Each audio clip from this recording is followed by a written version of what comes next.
जरूर। मैं ये कह रहा था सरदार साहब, वो जो वीडियो सामने आई उसके बाद जिनको पंजाबी नहीं आती थी उन्होंने भी पंजाबी सीख ली, उनको भी समझ आ गया। इमोशंस बहुत स्ट्रांग है, लेकिन जो मैसेज है ऑन अ सीरियस नोट सरदार साहब वो ये कि एक 10 पे नहीं 100 पे भारी है हमारा सैनिक। सरदार साहब, सवा लाख से एक लड़ाऊं वाली जो बात है तो वही मामला है। मैं चाहूंगा कि एक बार आप वो जो वीडियो है उसका ऑडियो भी सुना दें ताकि आपके व्यूअर्स को जो छूट गए हों जरा वो भी गौरवान्वित होंगे अपनी सेना को लेकर और समझेंगे कि विपक्ष की क्या मजबूरियां हैं कि जो इस प्रकार की सेना को लेकर भी प्रश्न उठाते हैं और विपक्ष किन मजबूरियों के कारण से कहां से रिमोट दबता है विपक्ष का जो हमारी सेना के ऊपर इस प्रकार का प्रश्न उठाते हैं। आपकी वीडियो में कुल मिलाकर 15-20 हमारे सैनिक हैं, 300-350-400 उनके सैनिक हैं, उसके बावजूद क्या हालत कर रखी है दिखती है सबको। इन्हें देखिए, घर से ही सोप मैन्युफैक्चरिंग करते हैं और महीने का 1 लाख कमाती हैं। आप भी सोप मैन्युफैक्चरिंग करना चाहते हो? इनसे सीखना है तो फ्रीडम ऐप को अभी डाउनलोड कीजिए।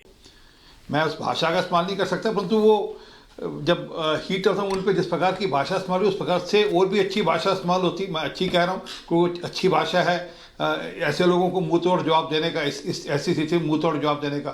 परंतु क्या करें विपक्ष का, वो ग्लोबल टाइम को मानते हैं और सेनाध्यक्ष को मानते नहीं। ग्लोबल टाइम को छाप देता है, उसको आकर यहाँ पर बोलना शुरू कर देते हैं, उसी का कथन मान लेते हैं। जब सेनाध्यक्ष कहता है कि 1 इंच ज़मीन भी हमारी चाइना के पास नहीं है, उसको नहीं मान्य करते वो लोग। तो ये विपक्ष की मजबूरी है क्योंकि उनको राजनीति करनी है और हर विषय में राजनीति करनी है, देश की सुरक्षा के विषय में भी राजनीति करनी है। ये अफसोसजनक है, ये अच्छी बात नहीं, देश की जनता सब समझती है। और मैं सचमुच चाहूँगा कि अगर आप चला सके तो उसका ऑडियो चलवाते तो कोई उसमें बुरी बात नहीं है। वो हमारा जो सेना के प्रति जो समर्पण है, जहाँ हमारा जो उनमें एक भाव है, वो सब लोगों को समझ में आएगा। बीप वाला ऑडियो है कि सेना हमारे पास है रनडाउन में लगवाओ। मैं चला देता हूँ, आप डिमांड चलाते हैं, लेकिन बीप लगानी पड़ेगी ना मेरे को। मैं जरा प्रीति पांडे जी को भी लाइए, लेकिन पहले मैं जरा जनरल साहब के पास जा रहा हूँ, major general SP Sinha. General साहब देखिए, पॉलिटिक्स होती रहेगी, पॉलिटिक्स होती थी पहले भी, ऐसा नहीं कि नेहरू जी के टाइम पे, इंदिरा जी के टाइम पे नहीं होती थी, राजनीति होती थी। होल्ड ऑन शर्मा, चलाएंगे, पहले जरा जनरल साहब को बोलने दो, उसके बाद चलाएंगे, है ना जनरल साहब। लेकिन जब बात राष्ट्रीय सुरक्षा की हो तो फिर ये उम्मीद की जाती है कि सारे राजनीतिक दल अपने दलगत राजनीति छोड़ के देश के लिए साथ में आ जाएंगे। जब वो नहीं होता तो दुख होता है जनरल साहब, और हमारे सैनिकों का शौर्य तो दिख रहा है। जनरल साहब देखिए, इसके कई पहलू हैं जी।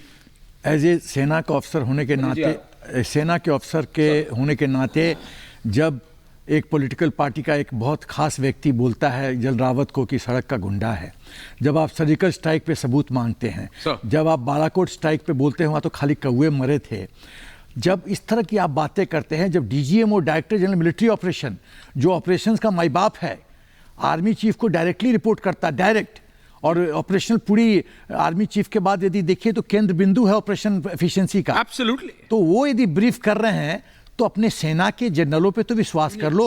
जरा जनरल साहब, मैं सिर्फ आपको 10 सेकंड के लिए रोक रहा हूं। डीजीएमओ का इतना इंपॉर्टेंट रोल है भारत की सेना एकदम, कि भाई पॉलिटिक्स और आर्मी को अलग रखने वाला, मतलब connected and disconnected at the same time. Correct. Connected and disconnected at the same time is the DGMO. Correct. वो लिंक है, वो कड़ी है जो देश की राजनीति और सेना को जोड़ता भी है और दोनों को अलग भी रखता है। तो मैं ये कह रहा हूं कि आप यदि आपको सेना में विश्वास है, कमांड स्ट्रक्चर में विश्वास है कि नहीं है, यदि है तो आप तो इस तरह की टिप्पणी मत कीजिए, और नहीं है तो जिस तरह की टिप्पणी कर रहे हैं you keep continue with your trend. But ये, और दूसरी बात कि जो कभी कभी डिस्कशन आता है कि इससे फौज का मोराल डाउन होगा, कोई फौज मोराल का डाउन नहीं होता है। हम जानते हैं किसका क्या चरित्र है, किसकी क्या सोच है, कौन किस रास्ते पे चल रहा है, कौन देश की सेवा के करने के दृष्टिकोण से पॉलिटिकल पार्टी में आता है, और सेना, भारत माता की सेवा करने के लिए सेना में लोग आते हैं। कुछ लोग अपना घर पूर्ति करने के लिए 4-5 जनरेशन का पैसा इकट्ठा करने के लिए आते हैं पॉलिटिकल सिस्टम में, लेकिन वो जब सेना पे कमेंट करते हैं तो दुख होता है। मैं ये बड़ा कटाक्ष करना चाहता हूं कि आप जिस क्षेत्र में हैं, एरिया ऑफ ऑपरेशन आपका पॉलिटिक्स है, उसमें तो आप फेल हो रहे हैं, और आप सेना पे कमेंट कर रहे हैं जो आपका क्षेत्र नहीं है। आपका अपना परफॉर्मेंस तो अपने फील्ड में 0 है, और आप सेना पे कमेंट कर रहे हैं, शांति से अपने सेना पे कमेंट कर रहे हैं। सेना ने देश को कभी लेट डाउन नहीं किया, और 62 वॉर हमारी हार नहीं थी, वो नेहरू की हार थी, बैड प्लानिंग। आप जनरल ऑफिसर कमांडिंग 4 कोर बना देते हो, क्योंकि जनरल कॉल कश्मीर का था, तो अब वो एससी का था, आर्मी सप्लाई कोर का। आर्मी सप्लाई कोर मतलब चावल दाल ये सब प्रोवाइड आ रहा हूं करना वारिस जी, होल्ड ऑन, प्रीति जी आ रहा हूं। उसका काम है। सर। तो जो आदमी चावल दाल सप्लाई कर रहा है जनरल, उसको आप जीओसी जनरल ऑफिसर कमांडिंग बना देते हो, जो प्रेरोगेटिव है फाइटिंग आर्म्स का, infantry, artillery, armoured corps, signals engineers, ये लोग बनते हैं कोर कमांडर्स, आर्मी कमांडर। आपने एक एससी अफसर को बना दिया क्योंकि वो जम्मू एंड कश्मीर का था, और आप कहते हो लोकसभा में कि हमने हुक्म दे दिया कि चीन को बाहर उठा के फेंक दो। एक एससी का अफसर फेंकेगा। इन्हें देखिए, घर से ही सोप मैन्युफैक्चरिंग करते हैं और महीने का 1 लाख कमाती हैं। आप भी सोप मैन्युफैक्चरिंग करना चाहते हो? इनसे सीखना है तो फ्रीडम ऐप को अभी डाउनलोड कीजिए।